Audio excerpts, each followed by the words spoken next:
नमो भगवते वासुदेवाय। जय श्री कृष्ण मित्रों। अधिक मास क्यों खास है ये तो हमने अगले वीडियो में जाना। तो आज इस वीडियो में हम जानेंगे कि पुरुषोत्तम मास में तुलसी माता को कौन सी 5 चीज़ें अर्पित करें जिससे घर में सुख, शांति और समृद्धि आ सके। तो आइए जानते हैं। पुरुषोत्तम मास को भक्ति, साधना और पुण्य कर्मों का सबसे पवित्र समय माना जाता है। यह महीना भगवान विष्णु को समर्पित होता है और ऐसी मान्यता है कि इस दौरान श्रद्धा से किया गया हर शुभ कार्य कई गुना फल प्रदान करता है। इसी कारण इस महीने में तुलसी माता की पूजा का विशेष महत्व बताया गया है। तुलसी केवल एक पौधा नहीं बल्कि भारतीय संस्कृति में माता का स्वरूप मानी जाती है। कहा जाता है कि जिस घर में तुलसी का वास होता है वहाँ सकारात्मक ऊर्जा, सुख और शांति बनी रहती है। लेकिन क्या आप जानते हैं कि पुरुषोत्तम मास में तुलसी माता को कुछ विशेष वस्तुएं अर्पित करने से भगवान विष्णु की कृपा और भी अधिक प्राप्त होती है। आज हम इस वीडियो में आपको उन 5 शुभ वस्तुओं के बारे में बताएंगे जिन्हें श्रद्धा और विश्वास के साथ अगर तुलसी माता को अर्पित किया जाए तो जीवन में सकारात्मक परिवर्तन आने लगते हैं। तो आइए जानते हैं कि वो 5 वस्तुएं क्या है। पहली शुभ वस्तु, शुद्ध जल। मित्रों, जल को जीवन का आधार माना गया है। कहा जाता है कि सुबह स्नान करने के बाद यदि श्रद्धापूर्वक तुलसी माता को तांबे के पात्र से शुद्ध जल अर्पित किया जाए तो घर में सकारात्मक ऊर्जा का प्रवेश होता है। लेकिन यहाँ सबसे महत्वपूर्ण बात यह है कि पूजा केवल दिखावे के लिए नहीं होनी चाहिए। मन शांत हो, भावनाएं निर्मल हो और हृदय में सच्ची श्रद्धा हो। एक छोटे से गांव में एक वृद्ध महिला रहती थी। वे प्रतिदिन सुबह तुलसी माता को जल अर्पित करती थी और कुछ समय वहीं बैठकर प्रार्थना करती थी।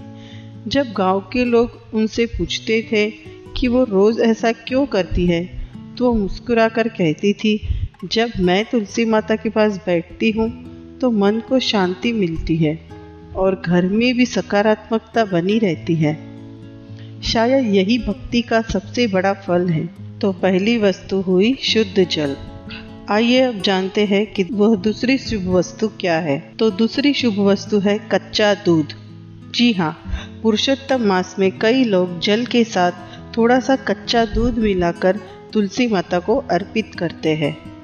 दूध को पवित्रता और शुद्धता का प्रतीक माना जाता है। मान्यता है कि ऐसा करने से घर की आर्थिक परेशानियां धीरे धीरे कम होने लगती है और परिवार के सदस्यों के बीच प्रेम बढ़ता है। लेकिन याद रखें, तुलसी पर अधिक मात्रा में दूध चढ़ाना उचित नहीं माना जाता। केवल थोड़ा सा दूध श्रद्धा के साथ अर्पित करना चाहिए। एक व्यापारी था जिसका व्यापार लगातार घाटे में जा रहा था। घर में कलह थी और मन अशांत रहता था। एक संत ने उसे सलाह दी कि पुरुषोत्तम मास में प्रतिदिन तुलसी माता को जल और थोड़ा सा दूध अर्पित करो तथा कुछ समय शांत बैठकर प्रार्थना करो। व्यापारी ने ऐसा करना शुरू किया।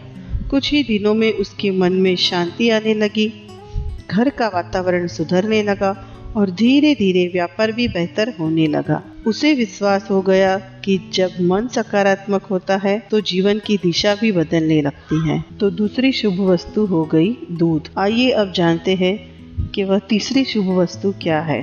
तो तीसरी शुभ वस्तु है लाल धागा या लाल चुनरी। लाल रंग तो शुभता, शक्ति और मंगल का प्रतीक माना जाता है। पुरुषोत्तम मास में कई लोग तुलसी माता को छोटी लाल चुनरी अर्पित करते हैं या लाल धागा बांधते हैं। मान्यता है कि इससे परिवार पर आने वाले संकट दूर होते हैं और घर में सुख समृद्धि बनी रहती है। एक महिला अपने परिवार की समस्याओं से बहुत परेशान थी। पति का काम ठीक नहीं चल रहा था, बच्चों की पढ़ाई प्रभावित हो रही थी और घर में तनाव बना रहता था। गांव की एक बुजुर्ग महिला ने उसे सलाह दी कि पुरुषोत्तम मास के प्रत्येक गुरुवार को तुलसी माता को लाल धागा अर्पित करे और दीपक जलाए। महिला ने श्रद्धा से यह नियम अपनाया। कुछ समय बाद घर का वातावरण बदलने लगा। पति को नया काम मिला, बच्चों का मन पढ़ाई में लगने लगा और परिवार में खुशियां लौट आई। यह केवल एक उपाय नहीं था, बल्कि विश्वास और सकारात्मक सोच की शक्ति थी। तो तीसरी शुभ वस्तु हुई लाल धागा या लाल चुनरी।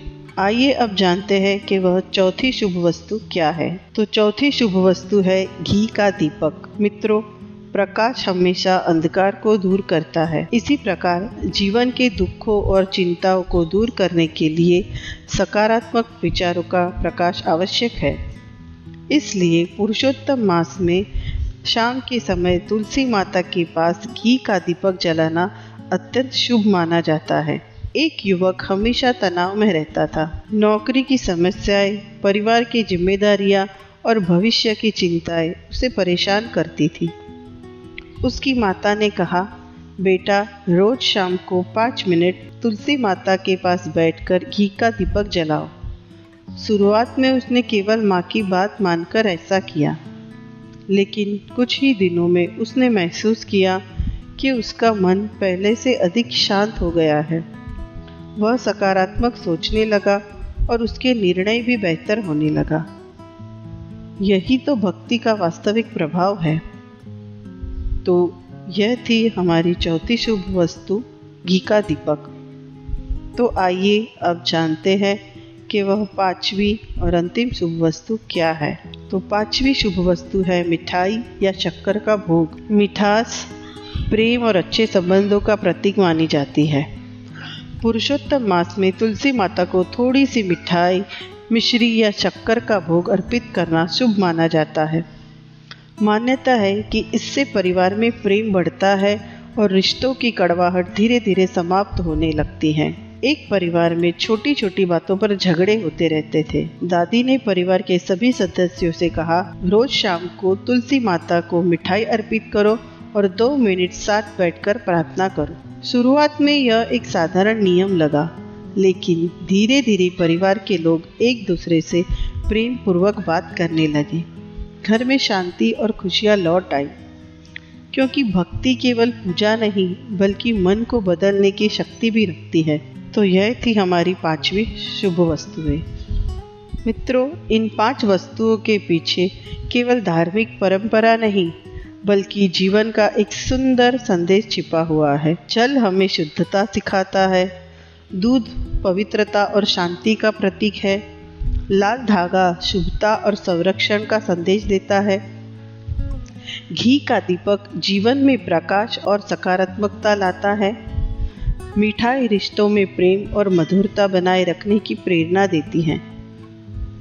लेकिन एक बात हमेशा याद रखें, केवल पूजा करने से सब कुछ नहीं बदलता। भक्ति के साथ अच्छे कर्म, दया, प्रेम, सत्य और विनम्रता भी उतने ही आवश्यक है। यदि मन में अहंकार हो, दूसरों को कष्ट पहुंचाया जाए या गलत रास्ते पर चला जाए, तो पूजा का वास्तविक फल प्राप्त नहीं होता। पुरुषोत्तम मास हमें यही सिखाता है कि जीवन में केवल धन ही नहीं बल्कि शांति, प्रेम, सद्भाव और सकारात्मक विचार भी उतने ही महत्वपूर्ण है। जब मन में शांति हो, परिवार में प्रेम हो और जीवन में भगवान के प्रति श्रद्धा हो, तब सच्चा सुख अपने आप जीवन में आने लगता है। तो आशा करती हूँ कि आप इन 5 शुभ वस्तुओं का प्रयोग कर तुलसी माता की सच्चे मन से भक्ति और पूजा करेंगे और तुलसी माता आप सबके परिवार को सदा सुख, शांति और समृद्धि प्रदान करे। जय श्री हरि विष्णु, जय तुलसी माता। ओम नमो वासुदेवाय।